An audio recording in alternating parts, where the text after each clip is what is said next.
আসেন আমরা সরাসরি মহাবিশ্বয় মহাগ্রন্থ আল কোরআন আল কারীম থেকে কথা শুনি।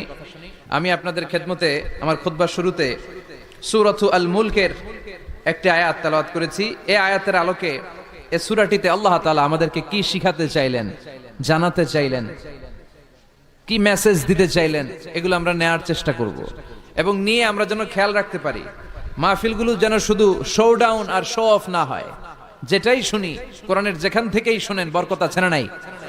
যখন কোরআন শুনবেন রহমতের বাড়িধারা নাজিল করবে কে? একটা অক্ষর তেলাওয়াত করলে 10টা নেকি দিবে কে? একটা আয়াত তেলাওয়াত করলে জান্নাতের বিল্ডিং এক এক তলা লম্বা বানায় দিবে কে? ইকরা ওয়ারতাকি ওয়ারাতিল কামা কুনতা তুরাতিলু ফিদ দুনিয়া ফাইন্না মানজিলাতাকা ফি আখিরি আয়াতিন তাকরাউহা।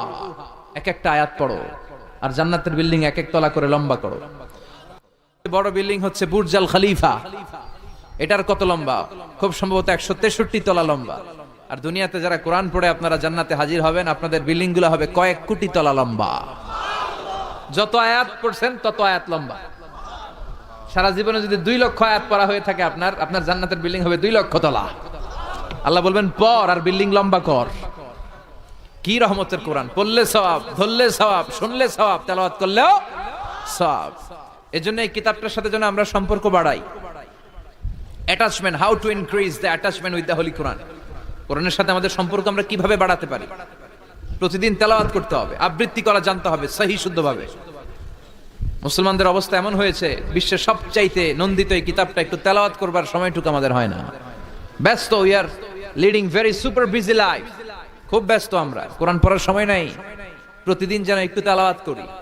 রাজি আছেন তো দেবিদ্বারের ভাইয়েরা? প্রতিদিন একটু একটু তেলাওয়াত করা যাবে? আরেকটা কথা সব জায়গায় আমি বলি, মাতৃভাষায় এই কোরআনটাকে আপনাদের জানতে হবে। You have to know the holy Quran, the messages of the holy Quran in your own mother tongue, in your own language. আপনার নিজ ভাষায়। আমাদের ভাষা কি? কথা বলেন বাংলা।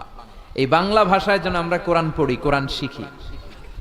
কোরআন আল্লাহ কি জানাতে চাইলেন, কি শিখাতে চাইলেন, বাংলা ভাষায় যেন আমরা এটা শিখি, আত্মস্থ করার চেষ্টা করি। দেখবেন মসজিদুল হারামে শায়েখরা যখন নামাজ পড়ায়, শাইখ আব্দুর রহমান আস-সুদাইস উনি যখন আযাবের আয়াত পড়ে উনি কাঁদে। কাঁদে না? আবার মুসল্লিরাও পেছন থেকে কাঁদে। এর কারণ উনিও আযাবের অর্থ বুঝে, মুসল্লিরাও অর্থ বুঝে। আমাদের তারাবির নামাজে, এত মসজিদে তারাবি পড়লাম, বাংলাদেশে কোনোদিন কোন তারাবির নামাজে মুসল্লি আর ইমাম সাহেবের কাঁদতে দেখছেন? কথা কন। কেন কান্দে না? বুঝে নাই।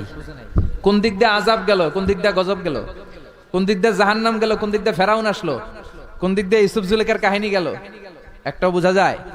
কথা বলেন, বোঝা যায় না। ইমাম সাহেবও বোঝে না, আমরাও বুঝি না, কেউ বুঝে না, অর্থ বুঝি না, তাই আমাদের হৃদয়ে টাচ করে না। দেখবেন ওরা আযাবের আয়াত পড়লে কাঁদে, রহমত আর জান্নাতের আয়াত পড়লে ওদের হৃদয়টা ঠান্ডা হয়ে যায়। এই জন্য সালাতে আপনি কি পড়ছেন এটা বুঝতে হবে। সালাতে আপনি কি তেলাওয়াত করতেছেন বুঝতে হবে। আজীবন পড়লেন সামি আল্লাহু লিমান হামিদা, অর্থ কি অনেকেই জানে না, আছে না নাই? এজন্য মাতৃভাষায় কোরআন জানতে হবে, কোরআন তেলাওয়াত মনোযোগ দিয়ে শুনতে হবে, কোরআন পড়তে হবে, পড়ায় দিতে হবে। আপনি কাউকে যদি সূরাতুল ফাতিহাটা শুধু শিখায়া দেন, সে সারা জীবন যতবার সূরা ফাতিহা তেলাওয়াত করবে তার একটা পার্সেন্টেজ সওয়াব আপনার আমলনামায় আছে না নাই? এজন্য কোরআনের আবৃত্তি শিখা, কোরআনের অর্থ জানা মাতৃভাষায়, নিজে কোরআন পড়া, অন্যকে পড়ায় দেওয়া এবং কোরআনের আন্দোলন করা দরকার আছে না নাই? সব সময় কোরআনের পক্ষে থাকার দরকার আছে না নাই? আল্লাহ তুমি আমাদেরকে সহি সমাজ দান করো। তাই আমরা যখনই কোরআনের কথা শুনবো নিজেদেরকে পরিবর্তনের জন্য শুনবো, ঠিক কিনা? আমার আখিরাতটাকে সুন্দর করার জন্য শুনবো। আমাদের তাফসির মাহফিল গুলো হয়ে গেছে এখন শোডাউন, অনেক লোক জড়ো হইতে হবে, স্লোগান হইতে হবে, এগুলো আছে না নাই? আমাদেরকেও বেঁধে দেয় অনেক জায়গায়, হুজুর আপনার কিন্তু আজকে মাহফিল কাঁপাইতে হবে। কি বলে? কাঁপাইতে হবে। কিন্তু অনেক জায়গায় বলে হুজুর আপনার জমাইতে হবে। কি বলে? জমাইতে হবে। আবার অনেক জায়গায় বলে হুজুর আপনার কিন্তু মাহফিলটা ধরে রাখতে হবে। কি করতে হবে? তো কোথাও আমাদের কাঁপাইতে হয়, কোথাও আমাদের জমাইতে হয়, আবার কোথাও মাহফিল ধরে রাখতে হয়। কথা বুঝতে পেরেছেন? তো মাহফিল কাঁপানো, জমানো, ধরে রাখা, এই টেন্ডেন্সি থেকে আসেন বেরোয় আসি। We have to make a change. আপনাকে চেঞ্জ আনতে হবে, পরিবর্তন। বিশ্বনবী পৃথিবীতে এসেছেন পরিবর্তনের জন্য। তিনি কোন জায়গায় খারাপ কিছু দেখলেই পরিবর্তন করে দিতেন। এক সাহাবাকে জিজ্ঞেস করলেন কি নাম? মাসমুক। সে বলে ইসমি হাজান, আমার নাম হলো হাজান। হাজান মানে দুশ্চিন্তা। হাজান মানে, বিশ্বনবী বললেন হাজান কারো নাম হতে পারে? দুশ্চিন্তা এটা একটা নাম হইলো? বিশ্বনবী বললেন তোমার নাম আজকে থেকে হাজান নয়, আজকে থেকে তোমার নাম সাহাল। কি নাম? সাহাল মানে সহজ। সাহাল মানে? সে বলে না ইয়া রাসূলুল্লাহ, আমার বাপ চাচা নাম রাখছে হাজান, এটা আমি ছাড়বো না। বিশ্বনবী বললেন না, আসলে যাও। তো সে বাড়িতে চলে গেল। যাওয়ার পর থেকে ওই যে দুশ্চিন্তা তার আর পিছু ছাড়ে না। তার ব্যবসায় লস, তার চাকরিতে লস, ওর পেটে ব্যথা, ওর মাথায় ব্যথা, ওর জ্বর, ওর মেয়ে কান্দে, ওর বউ দৌড়ায়, ওর পোলায় কয় আমি মরুম। কষ্ট আর জ্বালা ছাড়েই না। সবাই বলে ওই যে বিশ্বনবী তোমার একটা সুন্দর নাম দিয়েছিল আনো নাই, এর বদদোয়া লাগছে, যাও নবীর কাছে মাফ চেয়ে নামটা চেঞ্জ করে আনো। হাজান ফিরে গেল বিশ্বনবীর কাছে, যে বলে ইয়া রাসূলুল্লাহ আমার হাজান নামের দরকার নাই, গোষ্ঠী গিলাই হাজান, আপনি কি নাম কইছিলেন ওটা কোন আবার? বিশ্বনবী বলে আমি বলছিলাম আন্তা সাহাল। সাহাল মানে সহজ। সাহাল মানে? বিশ্বনবীর কাছ থেকে নাম চেঞ্জ করে সাহাল নিয়ে আসলো। সাহাল বলে যেদিন থেকে আমি নাম চেঞ্জ করেছি ওই দিন থেকে আমার জীবনের সব কাজগুলো সহজ করে দিয়েছে কে? কি নবী ছিলেন? খালি চেঞ্জ করে দিতেন, চেঞ্জ করে দিতেন। এক নারীকে জিজ্ঞেস করলেন মাসমুকি, হোয়াটস ইউর নেম? সে বলে আমার নাম আসিয়া। আসিয়া মানে অবাধ্য। বিশ্বনবী বলেন এটা একটা নাম হইলো? তোমার নাম আজকে থেকে জামিলা। জামিলা মানে সুন্দরী, বিউটিফুল লেডি। জামিলা মানে সুন্দরী। সে নাম চেঞ্জ করে জামিলা নিয়ে নিল। সবাই বলল যেদিন থেকে বিশ্বনবী তার নাম জামিলা করেছে ওই দিন থেকে মরার আগের দিন পর্যন্ত এই মহিলার সৌন্দর্যে কোনোদিন ভাটা পড়ে নাই। আবার বিশ্বনবী মক্কা থেকে মদিনায় হিজরত করতে গেলেন। বিশ্বনবী বললেন মাসমু হাযিহিল আরদ, এই জমিনের নাম কি? সবাই বলল এই জমিনের নাম ইয়াসরিব। কি নাম? মদিনার আগের নাম ইয়াসরিব।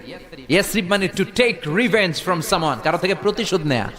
বিশ্বনবী বললেন আমি যেই শহরে থাকবো ওই শহরের নাম হবে প্রতিশোধ। How come? It's quite impossible, অসম্ভব। আমি রহমতের নবী, ওমা আরসালনাকা ইল্লা I have sent you as a mercy for the entire universe. ও নবী আমি আপনাকে গোটা বিশ্বের জন্য রহমত করে পাঠিয়েছি। রহমতের নবী যেই শহরে থাকবে ওই শহরের নাম প্রতিশোধের শহর না। আজকে থেকে এই শহরের নাম তওবা কিংবা তয়বা, পবিত্র শহর। পরবর্তীতে এই শহরের নাম করা হলো মদিনাতুর রাসূল, মদিনাতুন নবী। সুবহানাল্লাহ পড়েন। আবার বিশ্বনবী আরেক এলাকায় সফরে গেলেন। বললেন মাসমু হাযিহিল আরদ, এই এলাকার নাম কি? সবাই বলে গাদিরা। কি বলে? গাদিরা। গাদিরা মানে আরদুন লা শাজারা ফিহি ওয়ালা নাবাত, এমন শহর যে শহরে কোনো গাছ পালা লতা পাতা ঘাস জন্মায় না। বিশ্বনবী বললেন এটা একটা নাম রাখছো তোমরা গাদিরা। এই গাদিরা নামের কারণেই তো এলাকায় কোনো গাছপালা হয় না, ওই এলাকায় কোনো গাছ হবে না। বিশ্বনবী বললেন মিনাল ইয়াউম, আজকে থেকে এই এলাকার নাম গাদিরা নয়, আজকে থেকে এই এলাকার নাম আমি চেঞ্জ করে দিলাম খাদেরা। খাদেরা মানে সবুজ। খাদেরা মানে কি? বিশ্বনবী নাম চেঞ্জ করে দেওয়ার সাথে সাথে ওই এলাকায় ঘাস লতা পাতায় সবুজ শ্যামল হয়ে গেল। এজন্য পরিবর্তন লাগবে। We have to make a change. পরিবর্তন লাগবে। এই লোক দেখানো মানসিকতা থেকে আমাদের বেরিয়ে আসতে হবে। মাহফিল কাঁপানো, মাহফিল জমানো, মাহফিল ধরে রাখা, এগুলার কোনোদিন বলবেন? বলবেন? সব হবে আমাদের একজনের খুশির জন্য। তিনি কে? চিল্লায় বলেন আল্লাকা সিররুন ইনদাল্লাহ বাইনাকা আনতা ওয়া বাইনাল্লাহ, আল্লাকা সাদাকাতুন তাখফা লা ইয়ালামুহা ইল্লাল্লাহ, আল্লাকা সিররুন ইনদাল্লাহ বাইনাকা আনতা ওয়া বাইনাল্লাহ, আল্লাকা সাদাকাতুন তাখফা লা ইয়ালামুহা ইল্লাল্লাহ। সুবহানাল্লাহ পড়েন। আল্লাকা সিররুন ইনদাল্লাহ বাইনাকা আনতা ওয়া বাইনাল্লাহ, তোমার আর তোমার আল্লাহর মধ্যে এমন কোন গোপন বিষয় আছে নাকি যেটা আল্লাহ ছাড়া কেউ জানে না? তোমার জীবনে এমন কোন গোপন দান আছে নাকি যেটা আল্লাহ ছাড়া কেউ দেখেনি? আমরা এখন দেখায় দেখায় দান করতে চাই, আছে না নাই? অমুক সমাজপতি শিল্পপতি 2 লক্ষ টাকা বলেন মারহাবা, আছে না নাই? লোক দেখানো দান। এটা মিজানের পাল্লায় উঠালে কোনো ওজন হবে না। আপনি গোপনে 1 টাকা দিবেন, এটারে উহুদ পাহাড়ের সমান ওজন করে আমলনামায় তুলে দিবে কে? এজন্য সবসময় খেয়াল রাখবেন যে একজনকে আমরা দেখাতে চাই, আমরা দেখাবো একজনকে। তিনি কে? মানুষকে দেখানোর জন্য কিছু করা যাবে? আল্লাহুম্মা রযুকনা ইখলাস, আল্লাহ তুমি আমাদের ইখলাস বাড়ায় দাও। আর জোরে পড়েন আমিন। আমরা আজকে সূরাতুল মুলক থেকে কথা শুনবো। মুলক সূরার নাম কি? এই সূরার অনেক ফজিলত আছে। এই সূরা রাত্রিবেলা যারা তেলাওয়াত করবে তাদের কবরের আযাব হবে না। কবরের কথা শুনলে ভয় লাগে না? একদিন মাটির ভেতরে হবে ঘর রে মন আমার, কেন বান্ধ দালান ঘর, প্রাণ পাখি উড়ে যাবে পিঞ্জর ছেড়ে। ধরা ধামে সবই রবে তুমি যাবে চলে, বন্ধু বান্ধব যত মাতা পিতা দ্বারা সুত সবই হবে তোমার পরে মন আমার, কেন বান্ধ দালান ঘর। ঠিক কিনা? চলে যেতে হবে, কেউ থাকতে পারবো না, কিন্তু এই জিনিসটা আমাদের স্মরণেই আসে না। এত ব্যস্ততা, এত মায়া জাল, এত মায়ার জালে আমরা আটকে আছি, এত ব্যস্ত লাইফ। সকালবেলা অফিস, বিকেল বেলায় অমুক কাজ, তারপরে অমুক কাজ, একটার পর একটা কাজ চলতেই থাকে। এই ব্যস্ততার কারণে আমাদের জীবনটা সুপার বিজি লাইফ আমরা লিড করছি, আমাদের জন্য সময়ই নাই, কিন্তু চলে যেতে হবে। এজন্য সাইয়েদনা ওমর ফারুক বলতেন, মুতু ক্বাবলা আন তামুতু, মরার আগে একবার মরো। হাসিবু ক্বাবলা আন তুহাসাবু আলাইকুম, তোমার হিসাব নেওয়ার আগে তুমি তোমার একবার হিসাব নাও। আমাদের প্রত্যেকের নিজের একটা হিসাব আছে না নাই? কথা বলেন। নিজে খাতা কলমের মধ্যে একটু লিস্ট করবেন যে আমি জীবনে এই ভালো কাজ করেছি, এই খারাপ কাজ করেছি, আসলে আমার অবস্থানটা কই হওয়া উচিত। নিজে খাটের মধ্যে একবার শটাং হয়ে মরার মতো শুয়ে থাকবেন, ভাববেন যে আমি মরে গেছি।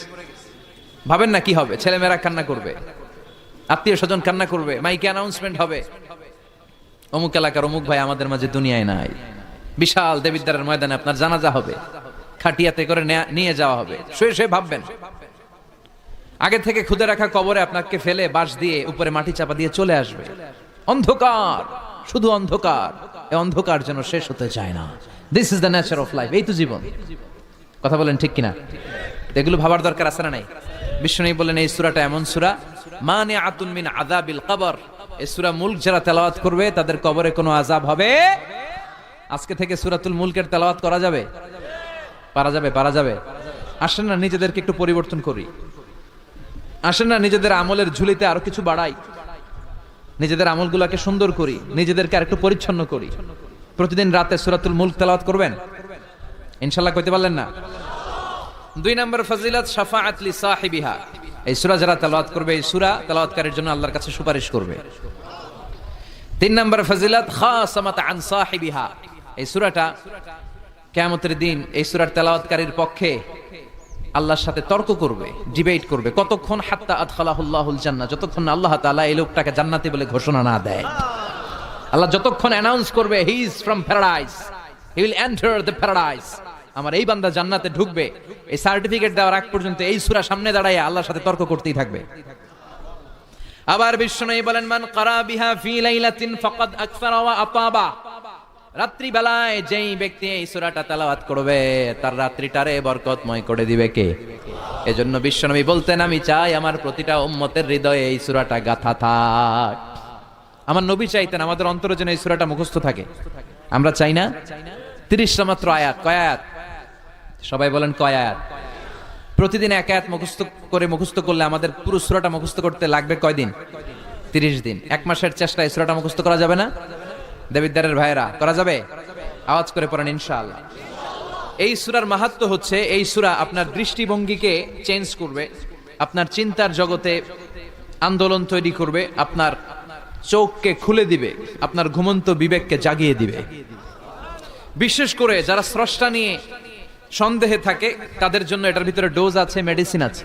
ইয়াং ছেলে পেলে অনেকে আমাদের প্রশ্ন করে, হুজুর আল্লাহর নিয়ে অনেক প্রশ্ন জাগে, স্রষ্টার অস্তিত্ব নিয়ে, আখেরাত নিয়ে, কবরের জীবন নিয়ে আমাদের প্রশ্নের অভাব নাই, কারণ নাস্তিক্যবাদের ছড়াছড়ি আশেপাশে আছে না নাই? ইয়াং যারা আছে তোমাদেরকে একটা বই পড়ার সাজেস্ট আজকে আমি করে যাই। বইটার নাম অনেকে জানে, প্যারাডক্সিক্যাল সাজিদ। কি নাম? লেখক হচ্ছে আরিফ আজাদ। লেখক কে? আরিফ আজাদ। বইটার নাম প্যারাডক্সিক্যাল সাজিদ। গত 21শে বই মেলায় এটা দ্য বেস্ট সেলার হয়েছিল, এজন্য নাস্তিকদের মাথা গরম। কথা বলেন। এই বছর সে আরেকটা বের করছে, প্যারাডক্সিক্যাল সাজিদ 2। এটা গতকাল থেকে বইমেলায় পাওয়া যাচ্ছে, 21শে বইমেলায়। এই প্যারাডক্সিক্যাল সাজিদ 1, প্যারাডক্সিক্যাল সাজিদ 2 প্রতিটা যুবকের সাথে সাথে রাখার দরকার। ঠিক কিনা? It's an eye opener for you. এই সূরাটা আপনাদের জন্য আই ওপেনার, চোখ খুলে দিবে। একটু চিন্তা করলেই বুঝবেন যে নাস্তিকদের যুক্তিগুলো খুবই হালকা। ওরা স্রষ্টাকে মানতে চায় না, আল্লাহরে মানতে চায় না। এর কারণ ওরা বলে আনসিন ইজ নাথিং, যেটারে দেখি না ওইটা মানি না। নাউজুবিল্লাহ পড়বেন না? কিন্তু ওরা ওদের জীবনে অনেক কিছু দেখে না, ওরা মানে না। কথা কন। আচ্ছা, আপনি আপনার জীবনে সরাসরি চোখ দিয়ে আমেরিকা দেখছেন? কথা কয় না। তা আমেরিকা যে আছে মানেন না? যারা এখনো হজে যান নাই, হজে যারা এখনো যান নাই, কাবা ঘর নিজ চোখে সরাসরি দেখছেন? টিভিতে না, টিভিতে তো সবাই দেখছে। সরাসরি কাবা ঘর দেখছেন? তো আপনি যে দেখেন নাই, আপনি সৌদি আরব যে আছে কাবা ঘর যে আছে মানেন না? নাস্তিকরা বাতাস খালি চোখে দেখে না, দেখে, কিন্তু নাস্তিকরা বাতাস মানে না। Why do you believe on that? তো বাতাস মানুষ কেন? তোর দাদা তোর বাবা কোনোদিন বাতাস দেখছে? তুই তোর চোখ দিয়ে কোনোদিন বাতাস দেখেছিস? Do you see the air in the atmosphere? উত্তরে বলবেন no. So why do you believe on that? বাতাস বিশ্বাস করো কেন? Do you see the migraine pain when someone feel in his head? কেউ যখন মাথা ব্যথা অনুভব করে বলে যে আমার মাথাটায় প্রচন্ড ব্যথা, ওর যে মাথা ব্যথা দেখা যায়? কথা বলেন। ভাইজানের মাথা ব্যথা প্রচন্ড দেখা যাচ্ছে? মাথা ব্যথা থাকলেও মাথার অবস্থা যা, না থাকলেও এটা দেখা যায় না। So why do you believe on that? মাথা ব্যথা দেখা যায় না তো বিশ্বাস করস কেন? এগুলো কপাল পড়া, এগুলো হচ্ছে নাম্বার 1 হাদারাম উল্লুক্কা পাঠা। এদের দলিলগুলো একেবারে নড়বড়ে। কুফানগরীতে এক নাস্তিক ছিল, সে বলে বেড়াতো আমি আল্লাহরে দেখি না তাই মানি না। কুফানগরীর লোকজন বলে আমাদের এক ইমাম আছে নাম নু'মান ইবনে সাবিত, ওনার সাথে বসলে তুমি আল্লাহরে দেখতে পাবা। সে বলে তাই, তাহলে তোমাদের ইমামকে ডাকো। সাইয়েদনা ইমাম আবু হানিফা টাইম দিলেন, এই জুমার দিন, আজকে জুমার দিন না, এই জুমার নামাজের পরে ঠিক ভর দুপুরে 2টায় সবাই আমরা একত্রিত হব। নাস্তিকও আসবে, সাইয়েদনা ইমাম আবু হানিফাও আসবে। জুমার সালাতের পরে লোকের বন্যা বয়ে গেল, বাঁধ ভাঙা জোয়ার, অনেক মানুষ। নাস্তিক এসেছে, লক্ষ লক্ষ লোক এসেছে, আসে নাই ইমাম আবু হানিফা। আসে না আধা ঘন্টা, 1 ঘন্টা, 2 ঘন্টা পরে আসছে। নাস্তিক বলে এই তোমাদের ইমাম, যার কোনো সময়ের জ্ঞানী নাই, এর সাথে কিসের তর্ক? সাইয়েদনা ইমাম আবু হানিফা বলে ইনদি উযর, আমার ওজর আছে। কি ওজর? সাইয়েদনা ইমাম আবু হানিফা বলেন আমি ঘর থেকে বের হয়ে আসার পথে একটা নদী পার হয়ে আসতে হয়। আজকে এসে দেখি নদীর মধ্যে কোনো মানুষ টানুষ নাই, নৌকা নাই, মাঝি নাই, কিচ্ছু নাই। তো হঠাৎ দেখলাম পাশে বিশাল বড় একটা গাছ, এই গাছটা এমনি এমনি 2 ভাগ হয়ে গেল। হঠাৎ গাছ থেকে এমনি এমনি লম্বা তক্তা হয়ে গেল, এমনি এমনি তক্তাগুলো জোড়া লেগে নৌকা হয়ে গেল। আর নৌকা আমার সামনে আসলো, মাঝি ছাড়া, লগি বৈঠা ছাড়া। আমি নৌকায় যেয়ে বসলাম, নৌকাটা আমার নিয়ে টান দিয়ে সাঁ করে ওপার নিয়ে গেল। তো এই যে এই কাজগুলো আর প্রসেসিং গুলো হতে আমার 2 ঘন্টা সময় লেগেছে। নাস্তিক কয় তগে ইমাম গাঞ্জা খাইছে, মাথার তার ছিঁড়া গেছে, নাহলে কোনো সুস্থ মানুষ এই কথা বলতে পারে? এমনি এমনি নাকি গাছ ভেঙে তক্তা হয়, এমনি এমনি নাকি তক্তা লেগে নৌকা হয়, এমনি এমনি নাকি মাঝি ছাড়া নৌকা চলে? সাইয়েদনা ইমাম আবু হানিফা বললেন এই তো আপনি লাইনে চলে আসছেন, আপনারে বুঝানো এখন আমার খুব সহজ হবে। এমনি এমনি গাছ কাটে না করাত ছাড়া, এমনি এমনি তক্তা জোড়া লাগে না, নৌকা হয় না মিস্ত্রি ছাড়া, এমনি এমনি নৌকা চড়ে না মাঝি ছাড়া। তাহলে এত বিশাল বড় আকাশটা কেমন করে এমনি এমনি হলো? জমিনটা কেমন করে এমনি এমনি হলো? সাগর, মহাসাগর, পাহাড়, মরুভূমি কেমন করে এমনি এমনি হলো? এগুলোর একজন স্রষ্টা আছে না নাই? নাস্তিক কয় তাই তো, আসলেই তো আমি হাদারাম, আসলেই তো আমি উল্লুক্কা পাঠা। এইভাবে তো আমি কখনো ভেবে দেখি নাই, এইভাবে তো কখনো চিন্তা করি নাই। ও ইমাম, তুমি আমার ঘুমন্ত বিবেককে জাগিয়ে দিয়েছো, তুমি আমার চোখের সামনের পর্দাটা উঠিয়ে দিয়েছো, তুমি আমার দৃষ্টিভঙ্গিকে পরিবর্তন করে দিয়েছো। ও ইমাম, তুমি আমার চোখ খুলেছো, তুমি আমাকে হক চিনতে সাহায্য করেছো। আর দেরি করতে চাই না, আমারে পড়িয়ে দাও লা ইলাহা ইল্লাল্লাহু মুহাম্মাদুর রাসূলুল্লাহ। কালিমা পড়ে মুসলমান হয়ে গেছে। আল্লাহু আকবার পড়েন। এমনি নাস্তিকদের জন্য এই সূরার ভিতরে আল্লাহ তাআলা অনেক দিক দর্শন রেখেছেন, জীবন দর্শন রেখেছেন। আল্লাহ বুঝাতে চান যে গোলাম, আমারে চেনার জন্য, আমারে দেখার জন্য তোর ডক্টরেট ডিগ্রি লাগবে না, তোর ব্যাচেলর ডিগ্রি, মাস্টার্স ডিগ্রি লাগবে না। তুই আমার সৃষ্টির দিকে একটু নজর করে তাকা, একটু ঠান্ডা মাথায় চিন্তা করে দেখ, একটু সাগরের দিকে তাকা, একটু নদীর দিকে তাকা, একটু পাহাড়ের দিকে তাকা। তাকালেই তুই বুঝবি সামওয়ান ইজ কন্ট্রোলিং এভরিথিং। একজন এমডি আছে, ম্যানেজিং ডাইরেক্টর, মহা ব্যবস্থাপক, যিনি গোটা বিশ্বের সব ব্যবস্থাপনার আঞ্জাম দিচ্ছেন। চিল্লায় বলেন ঠিক কিনা? আল্লাহ বলে তুই সাগরের দিকে তাকা, পাহাড়ের দিকে তাকা, নদীর দিকে তাকা। সাগরের দিকে তাকালে আমি আল্লাহরে খুঁজে পাবি। ঝর্ণার দিকে তাকা, ঝর্ণার মধ্যে আল্লাহর নিদর্শন আছে না নাই?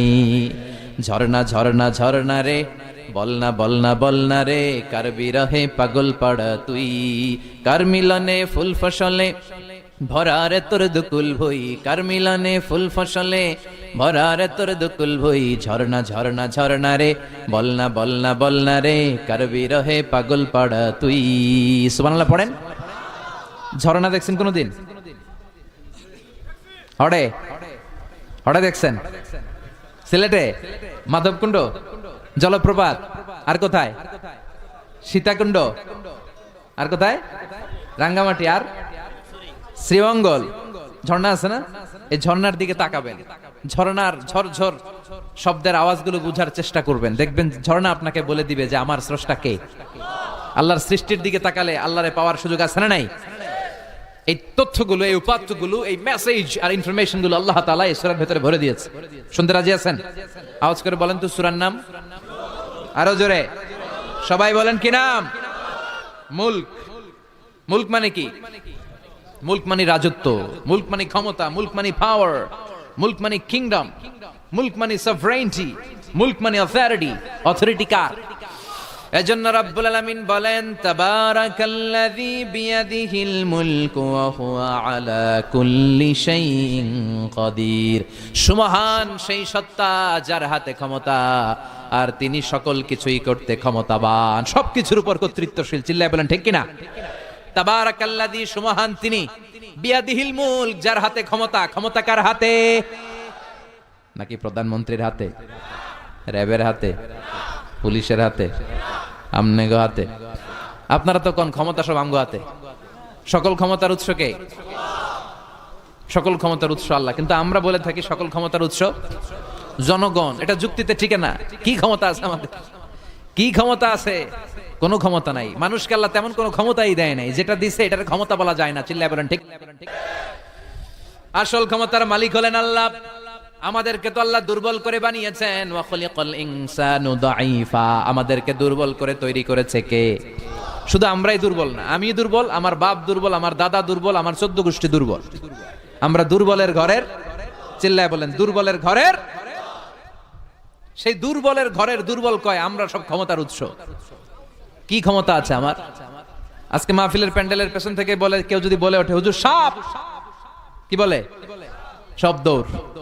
আমি আমার নানা করে দৌড় তুমি এদিকে দৌড়া, চাচা আপন প্রাণ বাঁচা। সাপ কথাটা তো মজা করে বললাম, এত অনেকে খুঁজতেছে আসলে কি সাপ। আর আসলেই যদি একটা anaconda, C snake, black mamba, king cobra, Python এসে ফস এই ফস করে যদি প্যান্ডেলে একটা ঢুকতো, পাওয়া যেত কাউরে? কথা কন। তো এই হচ্ছে আমাদের ক্ষমতা। সাপ বাদ দেন, বাবা ব্যাংক চিনেন? চিনেন না? না, দেবিদ্বারে তো বাবা ব্যাংক নাই। কি করে? খালি লাফায়। 10টা বাবা ব্যাংক, 2টা এই স্টেজে, আর বাকি 8টা প্যান্ডেলে যদি ছেড়ে দেওয়া হয়, বাবা ব্যাংক আর কি লাভ দিবে? এর চেয়ে বড় লাভ দিবেন আপনারা? বাবা ব্যাংকের চেয়ে বড় লাভ দিয়ে আমরা দৌড়াইতে শুরু করব। কত অসহায় আমরা, কত দুর্বল। বল্লা পোকা, মৌমাছি আমাদেরকে কামড় দিয়ে উড়াল দেয়, এটা ধরে যে মারমু এটাও পারি না। কুত্তায় আম করে কামড়াইলে আমরা কুত্তারে কামড়াইতেও পারি না। কি অসহায়। পিঁপড়া কামড় দিলে আমরা কিছু করতে পারি না। কানের ভিতরে যদি কারো পিঁপড়া ঢুকে থাকে বুঝবেন সে মজাটা কি। আহা, হ্যাঁ, বাঁচার কোনো সুযোগ নাই, কোনো ক্ষমতাই নাই। এরপরও আমরা বলি সব ক্ষমতার মালিক আমি। দেখবেন যাদের ডায়রিয়া হয় আর 5-7 বার টয়লেটে গেছে, এর চেহারার দিকে তাকানো যায় না। বৈশা গেছে, বৈশা যান।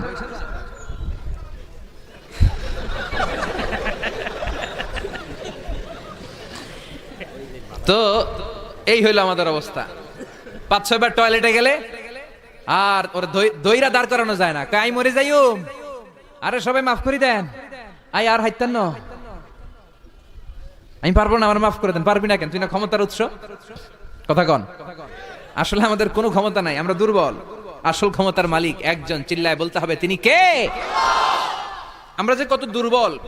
ন্যাচারাল ক্যালামিটি অর ডিজাস্টার যখন হয়, প্রাকৃতিক দুর্যোগ, তখন নিজের অবস্থা খেয়াল করবেন। বন্যার সময় মানুষের কি অবস্থা হয়, ঠিক কিনা? ভূমিকম্পের সময় কি অবস্থাটা হয় আমাদের। রাত 3টার দিকে যদি ভূমিকম্প হয়, দৌড়, লুঙ্গি পইরা দৌড়, লুঙ্গি ছাড়াও দৌড়, আগে জান বাঁচাও। পাগল হয়ে যায়। বাচ্চাটারে কোলে নিয়ে দৌড়াবো, না স্ত্রীকে ঘুম থেকে জাগাবো, না ভাড়াটিয়াদেরকে উঠাবো, না নিজেই ছাদের উপর থেকে লাফ দেবো। ত্রাস, ভয়, ভূমিকম্প, সবাই দৌড়। দেখবেন ভূমিকম্প হইলে বাড়িওয়ালাও দৌড়, ভাড়াটিয়াও দৌড়, নাকি ভাড়াটিয়ারা দৌড়ায়, বাড়িওয়ালারা দৌড়ায় না? কথা কন। ডোনাল্ড ট্রাম্প যে বিল্ডিং এ থাকে ওইটাতে ভূমিকম্প হইলে ডোনাল্ড ট্রাম্প তো দৌড়াবে না? না, ডোনাল্ড ট্রাম্পও দৌড়াবে। আমি কিছু টেলিভিশনের লাইভ প্রোগ্রাম দেখেছি, ওখানে উপস্থাপক আর অতিথিরা ক্যামেরা ট্যামেরা মেকআপ টেকআপ নিয়ে বসছে, একটু পরে শুরু হয়েছে ভূমিকম্প, মাইক থুইয়া দিয়া উপস্থাপক দৌড়। তো যেহেতু মেকআপ টেকআপ একেবারে ক্যামেরা ট্যামেরা সব সেটিং, অতিথিরা ওঠে না, একটু পরে আবার নাড়াচাড়া, এবার অতিথিও দৌড়, বাঁচার জন্য সব দৌড়। এই হচ্ছে আমাদের ক্ষমতার দৌড়াত্ম। এরপরও আমরা বলি আমরা নাকি ক্ষমতার উৎস। তুফান হলে, এইখানে একটা তুফান হলে 70 কিলোমিটার বেগের জাস্ট বাতাসটাকে যদি আল্লাহ এর তীব্রতা যদি বাড়িয়ে দেয়, সব দৌড় আমরা। কথা কন। আল বাহরু জুনদুম মিন জুনুদিল্লাহ, আর রিহু জুনদুম মিন জুনুদিল্লাহ। বাতাস আল্লাহর সৈনিক, আগুন আল্লাহর সৈনিক, তুফান আল্লাহর সৈনিক। চিল্লা এখন ঠিক কিনা? 2004 সালের সুনামির কথা ভুলে গেছেন? ইন্দোনেশিয়া একটা প্রদেশ আছে, বান্দা আছে, এক ধাক্কায় 3 লক্ষ সাগরের ভেতরে। জাপানের কান্টো শহরে 1 লক্ষ নয়, একটা ধাক্কায়, কয়েক সেকেন্ডের ব্যবধান। একটু আগে নাচানাচি করতেছিল, ধুম্মা চলে ধুম, একটু পরে সব হয়ে গেছে ধুম ধুম। একেবারে সাইজ করে ফেলছে কে? আহা, কোনো ক্ষমতা নাই। ক্ষমতার মালিক কে? এজন্য রাব্বুল আলামিন বলেন, তাবারাকাল্লাযী বিয়াদিহিল মুলকু ওয়া হুয়া আলা কুল্লি শাইইন কাদির। সুমহান সেই সত্তা যার হাতে ক্ষমতা, ক্ষমতা কার হাতে? কক্সবাজারে দেখবেন একটা দ্বীপ আছে, একমাত্র দ্বীপ যেটাতে পাহাড় আছে, নাম মহেশখালী। ওইখানে বৌদ্ধদের স্বর্ণ মন্দির আছে। ওখানে তুফান টুফান শুরু হইলে বৌদ্ধরাও জিকির করা শুরু করে দেয় আল্লাহর। সুবহানাল্লাহ কইবেন না? তুফানে পড়লে দেখবেন হিন্দু, বৌদ্ধ, আস্তিক, নাস্তিক সবাই জিকির করে একজনের, চিল্লায় বলেন তিনি কে? আমরা মাঝে মাঝে আমাদের প্রোগ্রাম স্কেডিউল এত টাইট থাকে, মাঝে মাঝে আমরা প্লেনে, হেলিকপ্টারে এক জেলা থেকে আরেক জেলায় যাই বাধ্য হয়ে। সিলেটে প্রোগ্রাম, কক্সবাজারে প্রোগ্রাম, ওই অমুক জায়গায় প্রোগ্রাম, তো ফ্লাইট ধরা লাগে। তো আমরা আভ্যন্তরীণ ফ্লাইটে চড়ে চড়ে আমরা যাই। তো আমরা যখন যাই, ওখানে কিছু এয়ার হোস্টেস থাকে বিমানের ভেতরে, এদেরকে বলে বিমানবালা। খুব সুন্দরী স্মার্ট নারীদেরকে তারা রিক্রুট করে, নিয়োগ দেয়। এদের যদি 3-4টা সন্তান হয়ে যায়, এদেরকে আবার চাকরিতে রাখে না। সৌন্দর্যটাই যাদের পুঁজি। তারা লিপস্টিক মেখে, পারফিউম মেখে, মেকআপ করে, ভেরি বিউটিফুল লেডি। ওরা আসে, এসে আমাদেরকে খাবার টাবার দেয়, ইনস্ট্রাকশন দেয়। তো বিমানটা, আভ্যন্তরীণ বিমানগুলো বাংলাদেশের ভেতরে যেগুলো চলে, এগুলো 14 থেকে 15,000 ফিট উপরে ওঠে। তো বিমানটা প্রথমে রানওয়েতে ট্যাক্সি করে, মানে বিমান যখন মাটিতে চলে এটাকে বলে ট্যাক্সি। কি বলে? ট্যাক্সি ছেড়ে যখন উপরে ওঠে এটারে বলে টেক অফ। কি বলে? তো এটা যখন বিমানটা যখন টেক অফ করবে, তখন দেখলাম এই এয়ার হোস্টেস গুলো, যেগুলোর পর্দা নাই, হেজাব নাই, শালীনতা নাই, মাইক্রোফোন হাতে নিয়ে ঘোষণা দিচ্ছে, ভদ্র মহিলা এবং ভদ্র মহোদয়গণ, আপনারা আপনাদের সিট বেল্ট গুলো বেঁধে নিন। এখনই আমাদের উড়োজাহাজটি শাহজালাল আন্তর্জাতিক বিমানবন্দর থেকে শাহ আমানত বিমানবন্দরের উদ্দেশ্যে 15,000 ফিট দিয়ে উড়ে যাবে। এরপরে পড়তে শুরু করে আল্লাহু আকবার, আল্লাহু আকবার, আল্লাহু আকবার। তো আমি উল্টা ঘুরে তাকাইলাম, কি রে এই মাইয়া আল্লাহু আকবার কয় কেমনে? গুইরা দেখি হাতের মধ্যে এরকম কাগজ, এই কাগজ থেকে দেখে দেখে পড়তেছে। উচ্চারণ কিন্তু আমগো না, পড়তেছে আল্লাহু আকবার, আল্লাহু আকবার, আল্লাহু আকবার, সুবহানাল্লাযী সাখখারা লানা হাযা। পুরো দোয়াটাই পড়ছে, ওমা কুন্না লাহু মুকরিনিন ওয়া ইন্না ইলা রাব্বিনা লামুনকালিবুন। তো আমি হিসাব মিলালাম, ঘটনা কি? লিপস্টিক, মেকআপ, সুটেড, বুটেড, পারফিউম মাখা, হিপ হপ স্টাইলের মেয়ে, এরা আল্লাহু আকবার পড়ে কেন? তো তখনই খেয়াল করে দেখলাম যে বিমানটা এখন ছাড়ছে, জমিন ছেড়ে দিয়ে 15,000 ফিট উপরে যাচ্ছে। ওরা খুব ভালো করেই টের পায়, এই 15,000 ফিট উপরে যখন বিমান থাকবে, ওরে বাঁচানোর কেউ নাই, ওকে রক্ষা করার কেউ নাই। তখন ওর কোনো পাওয়ার নাই, কোনো ক্ষমতা নাই। চিল্লায় বলেন ঠিক কিনা? তখন কোনো সিকিউরিটি নাই। আহা, কি দুর্বল মানুষ। বিমান বাঁকা হয়ে গেলে সবাই চিল্লায় বাঁচাও। যদি জিজ্ঞেস করেন কে বাঁচাবে, বলবে হুজুর আপনি বাঁচান। আছে না নাই? দুর্বল। আসল ক্ষমতার মালিক হলো একজন, চিৎকার করে বলতে হবে তিনি কে? এজন্য রাব্বুল আলামিন বলেন, তাবারাকাল্লাযী বিয়াদিহিল মুলকু ওয়া হুয়া আলা কুল্লি শাইইন কাদির। সুমহান সেই সত্তা যার হাতে ক্ষমতা, ক্ষমতা কার হাতে? আমাদেরকে আল্লাহ ক্ষমতা দিয়েছেন, ঠিক, এটা সাময়িক, লিমিটেড, তবে আনলিমিটেড ক্ষমতার মালিক কে? এই যে আমাদের মাননীয় প্রধানমন্ত্রী শেখ হাসিনা নতুন টার্মের জন্য আসছে না? কয় বছর? 5 বছর। কোন দেশে আসে 10 বছর, কোন দেশে 15 বছর। তো এই যে আল্লাহ ক্ষমতার চেয়ারে বসে, আল্লাহ আসছে কয় বছরের মেয়াদে? কথা বলেন। 50 বছর। 100? হ্যাঁ, কয়দিন থাকবে উনি? আজীবন।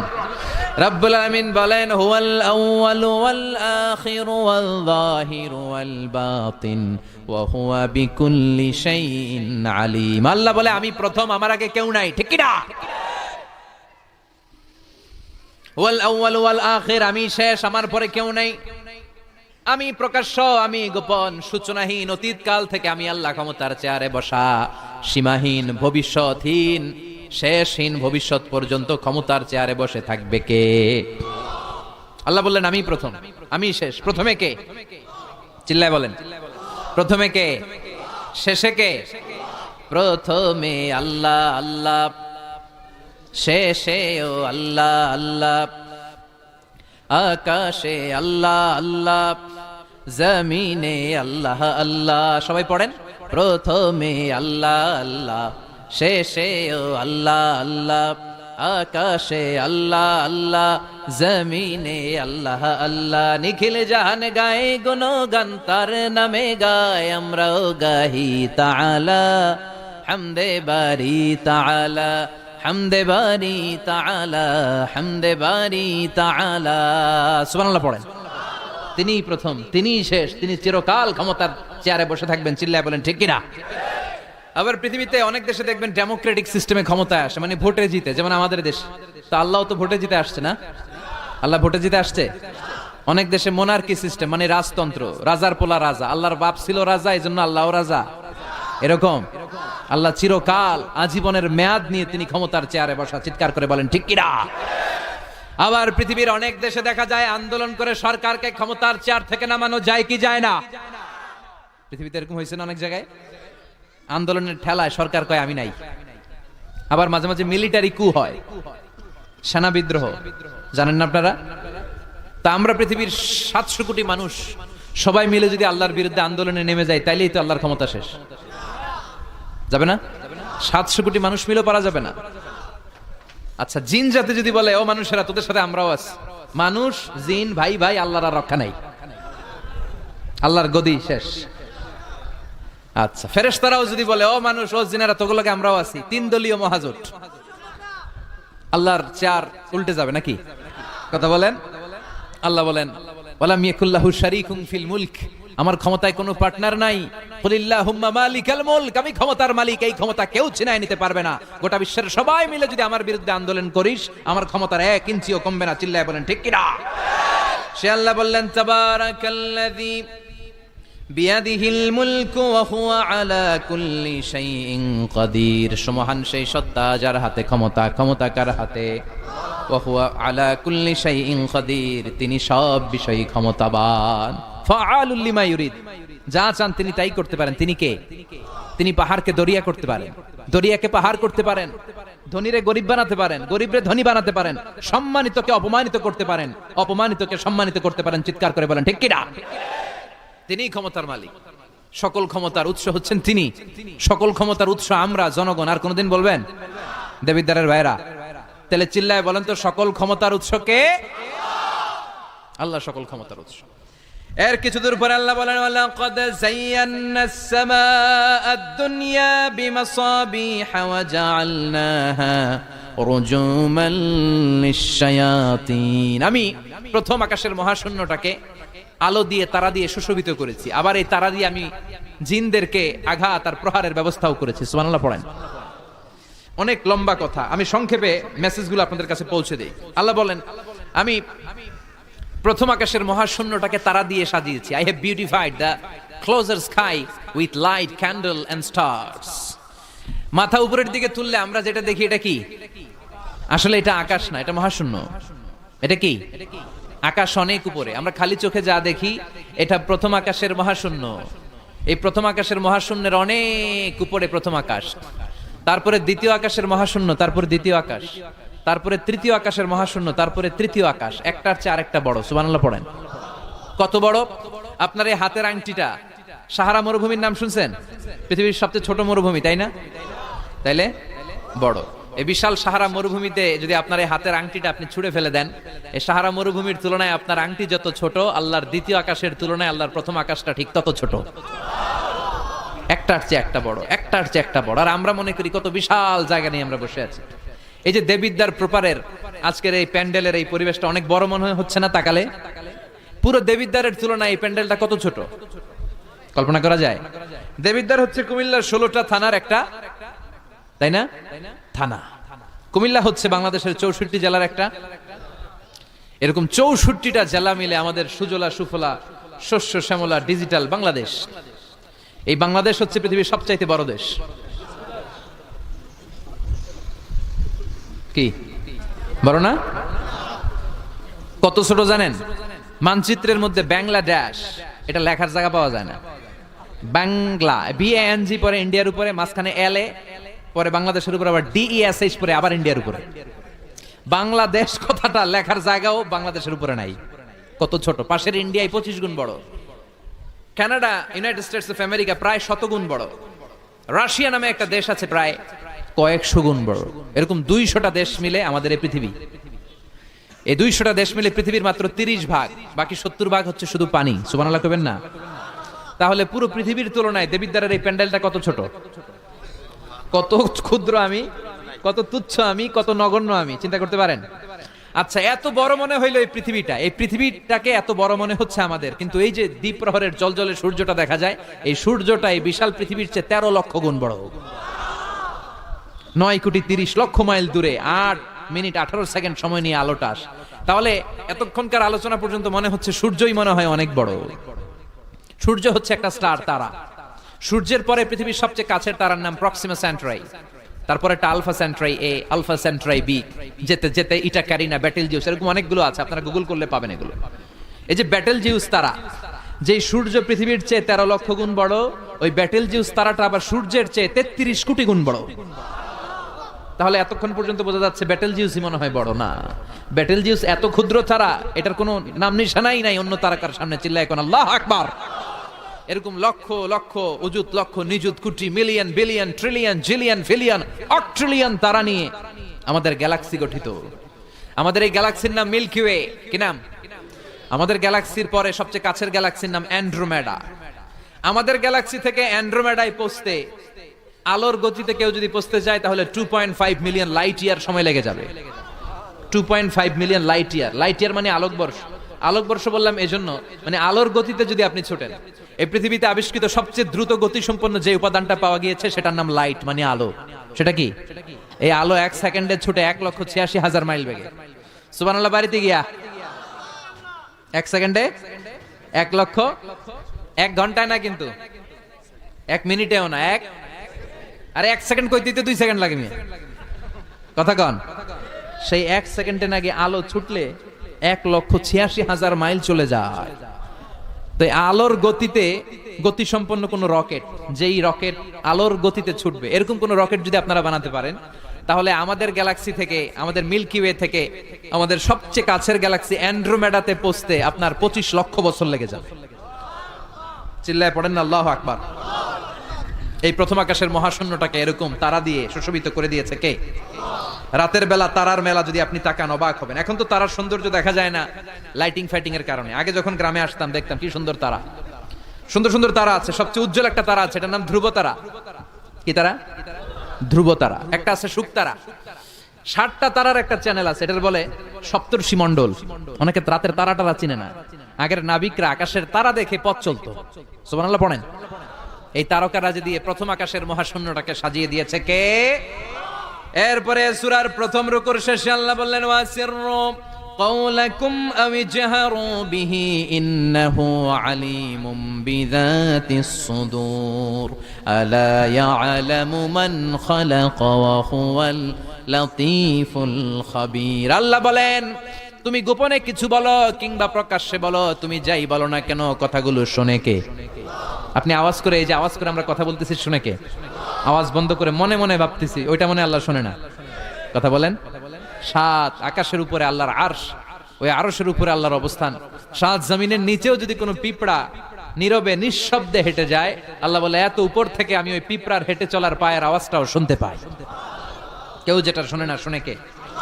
এরপরে আল্লাহ বললেন হুয়াল্লাযী জাআলা লাকুমুল আরদা যালুলান ফামশু ফি মানাকিবিহা ওয়া কুলু মির রিজকি ওয়া ইলাইহিন নুশুর। আল্লাহ বললেন তিনি এমন সত্তা যিনি তোমাদের জন্য জমিনটারে সমতল বানিয়ে দিয়েছেন। জমিনের যেখান দিয়ে প্রয়োজন হেঁটে যাও আর রিজিক তালাশ করো, কিন্তু সবশেষে তার দিকে ফিরে যেতে হবে, ঠিক কি না? জমিনটারে সমতল করলো কে? আজকের এই প্যান্ডেলটা সমতল না? কথা কন না উঁচা নিচা? আজকে এদিকে যদি উঁচা হইতো, এদিকে নিচা, এদিকে খাদ, এদিকে গর্ত, এদিকে আবার উঁচা, বুঝতে পারতেন? কি সমতল! বিমান থেকে নিচের দিকে তাকালে এটা ভালো টের পাওয়া যায়, মনে হয় সবুজ কার্পেটিং করা, এটা একটা কার্পেট, এটা একটা কার্পেট, কার্পেট কার্পেট, পুরো বাংলাদেশটা মনে হয় যেন আল্লাহ তাআলা সবুজ কার্পেট দিয়ে ডেকোরেশন করে রেখেছে। আল্লাহ বলে সবুজ কার্পেট দিয়ে ডেকোরেশন করেছি দেখে ভেবে নিও না তোমরা বেঁচে গেছো। নাফরমানি আর গাদ্দারি করলে সবুজ কার্পেটের ভিতরে আগুন আছে না নাই? কি মেকানিজম! উপরে কার্পেট, নিচে আগুন। কার্পেটের নিচে কি? আল্লাহ কোরআনে কসম কেটেছেন, ওয়াল বাহরিল মাসজুর, ফুটন্ত সাগরের পানির কসম। দুনিয়ার কোন সাগরের পানি গরম না, সব ঠান্ডা, কিন্তু আল্লাহ বললেন ফুটন্ত টকবকে সাগরের পানির কসম আমি খেলাম। অনেক গবেষণা হলো এই সাগরের পানি নিয়ে। আমেরিকান নেভাল একাডেমির এক চিফ ইঞ্জিনিয়ার উনি বললেন কোরআনে পাওয়া গেল টকবকে সাগরের পানির কসম, কিন্তু সাগরের পানি তো ঠান্ডা, এখানে গরম আসলো কোত্থেকে? আসলে আল্লাহ সাগরের নিচে যে গরম মজুদ রেখে দিয়েছেন ওইটার দিকে খেয়াল করে বলেছে। তো সে গবেষণা করতে চাইলো, দেখি সাগরের ভিতরে আগুন কই আছে। কোরআন যেহেতু বললো টকবকে সাগরের পানির কসম, আসলে কোনো আগুন টাগুন খুঁজে পাওয়া যায় কিনা। সে সাগরের ভেতরে পাইপ ঢুকাতে শুরু করলো, জোড়া লাগিয়ে লাগিয়ে গবেষণা। তো পাইপ যেতে যেতে অনেক সাগরের গভীরতা শেষে তলা পাওয়া গেল। তলার ভেতরে সে ড্রিল করে পাইপ ঢুকাতে লাগলো। সে পেয়ে গেল মাটির স্তর, এরপরে পাললিক শিলার স্তর। পৃথিবীর ভিতরে কিন্তু অনেকগুলো স্তর আছে জানেন? এই যে পানিগুলো আমরা নষ্ট করি, এই পানি কিন্তু খাই, আমাদের পেশাবই আমরা খাই। আমাদের এই প্রস্রাবও যদি পৃথিবীর 4-5টা স্তর শেষে নিচের দিকে চলে যায়, এটা মিনারেল ওয়াটারের মতো হয়ে যায়। এই 4-5টা স্তর মাটির ভেতরে রেখে দিয়েছে কে? পাললিক শিলা, রূপান্তরিত শিলা, আগ্নেয়গিরির শিলা। এরপরে যখন সে পাইপ ঢুকাতে শুরু করেছে, সে দেখতে পেল এই পাইপগুলো গলে গলে গলে গলে পানি হয়ে যায়। এত আগুন, এত গরম! সে তো অবাক, সে অবাক পৃথিবীর ভিতরে এত আগুন আসলো কোত্থেকে। তো এই আগুনের টেম্পারেচারটা কতটুকু পাওয়ারফুল এটা চেক করার দরকার আছে না নাই? সে বলল, I need fire proof pipe, bring from America. America থেকে ফায়ার প্রুফের পাইপ আনো, পরীক্ষা চালায় দেখি। ফায়ার প্রুফের পাইপ আনা হলো, এবার ফায়ার প্রুফের পাইপ ঢুকাইতে শুরু করছে। সাগর শেষে তলা, পাললিক শিলা, রূপান্তরিত শিলা, আগ্নেয়গিরির শিলা। ওই আগ্নেয়গিরির শিলার পরে যখন ফায়ার প্রুফের পাইপ ঢুকাতে শুরু করেছে, যেই পাইপে আগুন ধরে না, সে দেখতে পেল ফায়ার প্রুফের পাইপগুলো গুনে গলে গলে ধোঁয়া আর পানি হয়ে যায়। তাহলে এই সবুজ কার্পেটিং এর নিচে আগুন আছে না নাই? এই আগুন মজুদ করে রেখেছে কে? সে আল্লাহ বললেন, আমিনতুম মান ফিস সামাই আন ইয়াখসিফা বিকুমুল আরদা ফাইযা হিয়া তামুর। তোমরা কি ভেবেছো নাকি সবুজ কার্পেটের উপরে আনন্দে নাচানাচি করবা, আনন্দে লাফালাফি করবা, কিন্তু এই জমিনটারে মুহূর্তের মধ্যে দোলা দিয়ে দিতে পারে কে? খাসাফ মানে হচ্ছে ল্যান্ডস্লাইড, মুহূর্তে ভূমিটা কেঁপে যেতে পারে, পুরো পৃথিবীটা ফাইদা হিয়া তামুর কেঁপে উঠবে, ট্রেম্বলিং, ভাইব্রেশন শুরু হয়ে যাবে, পুরো পৃথিবীটার কাঁপাকাঁপির চোটে তোমরা এটার উপর দাঁড়িয়েও থাকতে পারবে না। তার মানে নিচে, এই পৃথিবীর নিচে আযাব আর গজব, আগুন মজুদ করে রেখেছে কে? আবার আল্লাহ বলল, উপরের দিকে তাকাও, দেখবা মেঘমালায়, মেঘমালার উপরও আমি আল্লাহর আযাব আছে না নাই? আমিনতুম মান ফিস সামাই আন ইউরসিলা আলাইকুম হাসিবা ফাসাতা'লামুনা কাইফা নাযীর। আমি চাইলে উপর থেকে আইয়ুরসিলা আলাইকুম হাসিবা, হাসিবা মানে হচ্ছে পাথর বৃষ্টি, শিলা বৃষ্টি। দেবিদ্বারে তো কখনো শিলা বৃষ্টি হয় নাই না? কবে হয়েছে? এবছর হয়েছিল। শিলা বৃষ্টি হইলে দেখবেন যে ছাগল গরুর মাথায় পড়লে বড় বড় শিলা, ছাগল মরে যায়। মানুষের মাথায় পড়লে মানুষ মরে যায়, টিনের চাল ভেঙে যায়, বাড়িঘর ভেঙে সব শেষ। তো এরকম শিলা বৃষ্টি যদি হয় আমরা বাঁচবো? অ্যাসিড বৃষ্টি হলে, উল্কা বৃষ্টি হলে,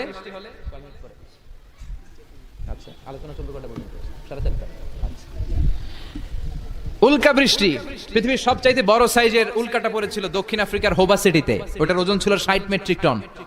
কয় মেট্রিক টন? কথা কন। আজকে এই প্যান্ডেলের উপরে যদি একটা পড়ে, দেবিদ্বার থানার উপরে যদি পড়ে, পুলিশ ফাঁড়ির উপরে যদি পড়ে, বঙ্গভবনের উপরে যদি পড়ে, ক্যান্টনমেন্টের উপরে যদি পড়ে, বাঁচাবে কে? Donald Trump. চিল্লায় বলেন, বাঁচাবে কে? তার মানে উপরেও আযাব, নিচেও আযাব, যে কোনো মুহূর্তে এই আযাব দিয়ে আমাদেরকে শেষ করে দিতে পারে কে? লূত আলাইহিস সালামের কওমের একটা বদখাসলাত ছিল, হোমোসেক্সুয়ালিটি, সমকামিতা। আল্লাহ শাস্তি হিসেবে পুরো জমিনটারে উল্টিয়ে দিলেন। ফাজআলনা আলিয়াহা সাফিলাহা, আল্লাহ উল্টায়া ছেড়ে দিলেন, সব শেষ। ওইখানে এখন ডেড সি, আল বাহরুল মাইয়িত, মৃত সাগর, গজবের জায়গা। এই সাগরে কোনো কাকড়া নাই, চিংড়ি মাছ নাই, ব্যাং নাই, শ্যাওলা নাই, মাছ নাই, কিচ্ছু নাই। এরকম মুহূর্তের মধ্যে আযাব আর গজব দিয়ে আমাদেরকেও শেষ করে দিতে পারে কে? শুধু বিশ্বনবীর দোয়ার বরকতে আমরা বেঁচে যাই। বিশ্বনবী দোয়াতে বলেছেন, আল্লাহ আমার আগের উম্মতদেরকে তুমি যেমনি আযাব দিয়ে গজব দিয়ে একবারে শেষ করে দিয়েছো, আমার গুনাহগার উম্মতদেরকে এইভাবে শেষ করে দিও না। বিশ্বনবীর দোয়ার বরকতে আমরা বেঁচে যাই। এরপর আল্লাহ বললেন, নাস্তিকরা কি মুক্ত বিহঙ্গের দিকে তাকায় না? বিহঙ্গ মানে পাখি, মুক্ত পাখির দিকে তাকায় না? পাখির দিকে তাকালে পাখির রব আল্লাহরে খুঁজে পাওয়া যায়, ঠিক কি না? আওয়ালাম ইয়ারাউ ইলাত তায়রি ফাওকাহুম সাফাতিন ওয়া ইয়াকবিদনা মা ইউমসিকুহুন্না ইল্লার রাহমান ইন্নাহু বিকুল্লি শাইইন বাসীর। সুবহানাল্লাহ বলেন। পাখির দিকে নজর করলে পাখির রব আল্লাহরে খুঁজে পাওয়া যায়। আপনি পাখির দিকে তাকায় দেখেন কেমনে উড়ে, ওদেরকে শূন্যে ধরে রাখে কে? কথা বলেন না। মা ইউমসিকুহুন্না ইল্লার রাহমান, আল্লাহ ছাড়া কেউ পাখি ধরে রাখে না। এই পাখির আরবি হচ্ছে তয়ের। পাখির আরবি কি? বিমান আরবিও তয়ের। পাখি আরবি যা, বিমান আরবিও তা। এটার উপর গবেষণা করে বিমান আবিষ্কৃত হয়েছে। সুবহানাল্লাহ কইবেন না? কিন্তু আমরা করতে পারি নাই, করেছে আমেরিকান দুই ভাই। আমরা আছি ফতুয়াবাজি নিয়ে, কথা কন। আমরা আছি মারামারি নিয়ে, কার পিছনে কেমনে লেগে থাকা যায়, কারে কেমনে টাইনা নামানো যায়। একজন জিজ্ঞেস করতেছে, এত খেলা থাকতে হাডুডু বাংলাদেশের জাতীয় খেলা কেন? হাডুডু বাংলাদেশের জাতীয় খেলার নাম? তো আরেকজন উত্তরে বলতেছে, এর কারণ বাংলাদেশে কেউ উন্নতি করবে, ভালো কাজ করবে, এটা অন্যরা সহ্য করতে পারে না। উপরে উঠতে চাইলে ওরা ঠ্যাং ধরে নামাবে। এজন্য হাডুডু খেলা এই দেশের জাতীয় খেলা। হাডুডু খেলা দেখছেন? একটা সামনে যাইতে চাইলে সবাই কাবাডি কাবাডি কাবাডি কাবাডি বইলাই ওর ঠ্যাং ধরে কি করে পিছনের দিকে নিয়ে আসে, ওরা সামনে যাইতে দিবেই না। এই হচ্ছে আমাদের স্বভাব। চিল্লায় বলেন ঠিক কিনা? খালি ফতুয়াবাজি, ও খারাপ, ও খারাপ, ও কাফের, ও কাফের, ও 20 কারণে কাফের, তুই 40 কারণে কাফের। এই কাফের মারা গেলে যে কবর দেয়া হবে, কবরের উপর যে ঘাস উঠবে, ওই ঘাস যে গরু খাবে, ওই গরুর দুধ যে খাবে, ও কাফের। কথা বলেন। তো এই ফতুয়াবাজি নিয়ে থাকলে আমরা বিমান আবিষ্কার করব কেমনে? উইলভার রাইট অর উইল রাইট? দুই ভাই, আওয়ালাম ইয়ারাউ ইলা তায়রি ফাওকাহুম সাফাতিন ওয়া ইয়াকবিদন। আল্লাহু আকবার। গবেষণা করে করে এই দুই ভাই বানিয়ে ফেলল 1903 সালে। তবে এখনকার মতো এত উন্নত বিমান না। আপনারা আজকেই গুগল করবেন যে কিভাবে ইনভেনশন অফ এরোপ্লেন আবিষ্কার হলো কেমনে, দেখবেন যে দুই ভাই পাহাড়ের মধ্যে শুয়ে শুয়ে মাসের পর মাস পাখি নিয়ে গবেষণা করেছে। আমাদের গবেষণা করার সময়টাও নাই। অন্যদের পিছনে লেগে থাকলে গবেষণার সময় থাকবে? কথা কন। এই দল ওই দলের গালি দেয়, এই দল ওরা কয় তুই ভারতপন্থী, ওই দল এরা কয় তাহলে তুই পাকিস্তানপন্থী। তো বাংলাদেশপন্থী কেডা? কথা কন। আমরা সাধারণ জনগণ বাংলাদেশপন্থী। চিল্লায় বলেন ঠিক কিনা? উইলভার রাইট অর উইল রাইট, দুই ভাই বানায় ফেললো বিমান। 1903 সালে বিমান আবিষ্কার হয়ে গেল। আমেরিকা এক সুবিধা করতে পারে নাই, চলে গেল ফ্রান্স। এক শহর থেকে আরেক শহরে প্রথম বিমান নামালো। পাখা নাই, ঢাকনা নাই, গ্লাস নাই, ইঞ্জিন নাই, এমন ভাবে বিমানগুলো বানিয়েছে দেখলে হাসি পায়। কিন্তু সেই বিমান আবিষ্কারের পর থেকে এটাকে ইমপ্রুভ করতে করতে, ডেভেলপ করতে করতে আজকে তারা বানিয়ে ফেলেছে বোম সুপারসনিক। সার্চ করবেন বোম সুপারসনিক, সবচেয়ে দ্রুতগামী প্যাসেঞ্জার বিমান। কি নাম? Bomb supersonic. খুব দ্রুত চলে। এর আগে চলতো কনকর্ড, সবচেয়ে দ্রুত। তো বিমান আবিষ্কারের আগে পৃথিবীর সব দেশে ছিল শুধু সেনাবাহিনী আর নৌবাহিনী। যেহেতু এখন বিমান আবিষ্কার, এখন বিমান বাহিনী আছে না নাই? এখন উপর থেকে বোমা মারে। দ্বিতীয় বিশ্বযুদ্ধে আমেরিকা 2টা বোমা মেরেছিল জাপানের 2টা শহরে, হিরোশিমা আর নাগাসাকিতে। লিটল বয় আর ফ্যাটম্যান মেরে জাপানের ওই 2 শহর বিরান ভূমি বানিয়ে দিয়েছে। সবগুলো মানুষ শেষ। এবং প্রায় 100 বছর ওই শহর থেকে যত বাচ্চা কাচ্চা জন্মগ্রহণ করেছে পরবর্তীতে সবগুলো বিকলাঙ্গ। একটার হাত নাই, একটার পা নাই, একটার চোখ নাই, আর একটা কথাই কইতে পারে না। এখন ড্রোন হামলা হয়, মিসাইল হামলা হয়, আবার ইদানিং কালে আমরা স্যাটেলাইটও পাঠাই উপরে। আমাদের একটা স্যাটেলাইট আছে না নাই? বাঙ্গাবন্ধু স্যাটেলাইট চ্যানেল অফ বাংলাদেশ আছে না নাই? কিছুদিন আগে নিউজে শুনলাম এটা নাকি উদাও। এটা কি আছে না গেছে? হ্যাঁ, নিউজে আসছিল যে এটা নাকি উদাও হয়ে গেছে। এটা যেন না হারায়। অনেক টাকা আমাদের, গরিব মানুষ আমরা, এদেশের খেটে খাওয়া মানুষের টাকা দিয়ে এই স্যাটেলাইট চ্যানেলকে পাঠানো হয়েছে। এটা যেন আল্লাহ হেফাজতে রাখে, আমরা চিল্লাই পড়ি আমিন। তো এই সূরাটার শেষে আল্লাহ একটা প্রশ্ন করেছে আপনাদের সবাইকে, প্রশ্ন রেখে আল্লাহ শেষ করেছে। দেখেন একটার পর একটা মেসেজ। আল্লাহ বলে মুক্ত বিহঙ্গের দিকে তাকা, কিভাবে পাখিগুলো ডানা ঝাপটায়, এগুলো তাকালেই আপনি পাখির ভিতরে পাখির রব আল্লাহরে খুঁজে পাবেন, ঠিক কিনা? সব শেষে আল্লাহ বললেন, একটা প্রশ্ন দিয়ে আল্লাহ সূরাটা শেষ করলেন। আল্লাহ বললেন, কুল আরাআইতুম ইন আসবাহা মাউকুম গাওরান ফামান ইয়াতিকুম বিমাইম মাইন। বলো দেখি সবে, শুকাইয়া যদি যায় এই পৃথিবীর পানি, তাহলে হেথায় তটনির ধারা কে দিবে সবারে আনি। সুবহানাল্লাহ পড়েন। প্রশ্নটা রেখেছে কে? আল্লাহ বললেন, একদিন ঘুম থেকে উঠে দেখো টিউবওয়েলে পানি নাই, মোটর ছেড়েছো, ট্যাপ ঘুরাচ্ছ, পানি নাই, বাজারে মিনারেল ওয়াটার কিনতে গিয়েছো, পানি নাই, পানি দিবে কে? পানি সম্পদ মন্ত্রী, প্রধানমন্ত্রী, গোটা বিশ্বের সবাই মিলে এক ফোঁটা পানি বানাতে পারে? আবার আল্লাহ বললেন, সব জায়গায় যতটুকু পানির দরকার পানির ব্যবস্থা করে দিল কে? হাযা আযবুন ফুরাত ওয়া হাযা মিলহুন উজাত। একদিকে লোনা পানি আর একদিকে মিঠা পানি, আছে না নাই? মিঠা নদীর পানি আল্লাহ তোমার মেহেরবানি। পড়েন সবাই, সুন্দর ফুল সুন্দর ফল, মিঠা নদীর পানি আল্লাহ তোমার মেহেরবানি। সুবহানাল্লাহ পড়েন। আবার দেখেন একই সাগর, এই দিকের পানির এক কালার, ওই দিকের পানির আরেক কালার, মিশানা। এই দৃশ্যটা আপনারা নিজ চোখে দেখছেন নাকি? কই দেখছেন? কয় মোবাইলে? আর বেটা মোবাইলে তো সবাই দেখছে, চোখে সরাসরি দেখছেন? পদ্মা নদীতে দেখা যায়। কোথায় আছে? চাঁদপুরের মোহনাতে, মোহনাতে দেখা যায়। আমি মিশরের নীল নদ আর ভূমধ্য সাগর দেখছি, মিলে না। মারাজাল বাহরাইনি ইয়ালতাকিয়ানি বাইনাহুমা বারযাখুন লা ইয়াবগিয়ান ফাবিআই আলাই রাব্বিকুমা তুকাযযিবান। দুই দিক থেকে দুই ধরনের পানি বয়ে যায়, মাঝখানে অদৃশ্য ব্যারিকেড দিয়ে দিয়েছে কে? এই পানির ডেনসিটি হাই, এটা ডেনসিটি কম, এটা টেম্পারেচার হাই, এটা টেম্পারেচার কম, এটা লোনা, এটা মিঠা, এজন্য একটার সাথে আরেকটা মিশে না। এই পানির স্রষ্টা কে? পানি চাইবো কার কাছে? এই পানির অপর নাম যেমনি জীবন, আবার বেশি পানি হয়ে গেলে মরণ। কথা কন। সাইয়েদনা নূহ আলাইহিস সালামের কওমকে বেশি পানি দিয়ে, মানে বন্যা দিয়ে শেষ করে দিয়েছে কে? এজন্য নিচে আযাব, উপরে আযাব, চারিদিকে আযাব, চারিদিকে জুনদুম মিন জুনুদিল্লাহ, আল্লাহর সৈনিকেরা অপেক্ষা করছে। গাদ্দারি নাফরমানির মাত্রা যদি বেড়ে যায়, মুহূর্তেই সব ধূলিসাৎ করে দিতে পারে কে? এজন্য ক্ষমতার মালিক আমরা, জীবনে বলা যাবে? চিল্লায় বলেন তো, ক্ষমতার মালিক কে? চাইতে হবে কার কাছে? বাঁচানোর মালিক কে? হেফাজতের মালিক কে? সুস্থ রাখার মালিক কে? সফলতা দেওয়ার মালিক কে? আমরা সব সময় যেন সে আল্লাহর কাছে চাইতে পারি, সে আল্লাহর কাছে হাত পাততে পারি, সে আল্লাহর কাছে ফরিয়াদ করতে পারি, আল্লাহ তুমি তৌফিক দাও। আরো জোরে পড়েন।